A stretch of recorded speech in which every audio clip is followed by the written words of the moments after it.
Io ho anche un figlio di 2 anni e 5 mesi e mi spaventa la cosa perché sinceramente non so dove stiamo andando a finire, anche Putin e comunque gli altri paesi, non so, sembra tutto un po' strano, siamo vicini e anche tutti i paesi attorno, quindi la paura c'è. Paura e disorientamento sono i sentimenti dei trevigiani di fronte all'attacco russo sulla centrale ucraina di Zaporizhia. In tanti sono ritornati al 1986 a Chernobyl. Mi ricordo tutto perché ero ancora giovane in quegli anni là ed è stato un brutto colpo per tutti, anche per i russi soprattutto. Io mi auguro di no, però credevo in tante cose, poi sì, potrebbe succedere di tutto, sì, sì.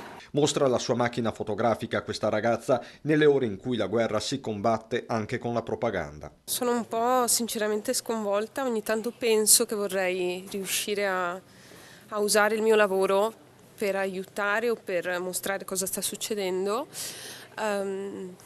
però sì, forse pecco di paura, di un po' salvaguardia di me stessa. A tenere un filo diretto con l'Ucraina è Giulia, dal 2008 in Veneto dopo aver studiato alla Ca' Foscari. Mi hanno contattato gli amici e dicevano per favore diteci cosa si sente dall'Europa perché qui stanno bombardando insomma, le stazioni diciamo, energetiche, noi siamo molto preoccupati, siamo terrorizzati, però volevamo sapere se il mondo lo sa. Da giorni Giulia sta coordinando una vera e propria gara di solidarietà tra Marche e provincia di Venezia, centinaia i pacchi consegnati solo in questo B&B di Sant'Elena di Silea, diventato un centro di raccolta di viveri di prima necessità. A portarli nella sua città Kiev è Victor, che da giorni a bordo di un pulmino macina migliaia di chilometri. Сложная ситуация в Киеве и вокруг Киева то же самое сложно все.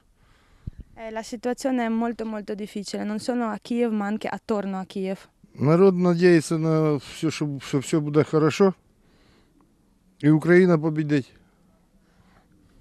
Il popolo nutre le speranze per la pace, che tutto andrà bene e che Ucraina vincerà. Слава Украине!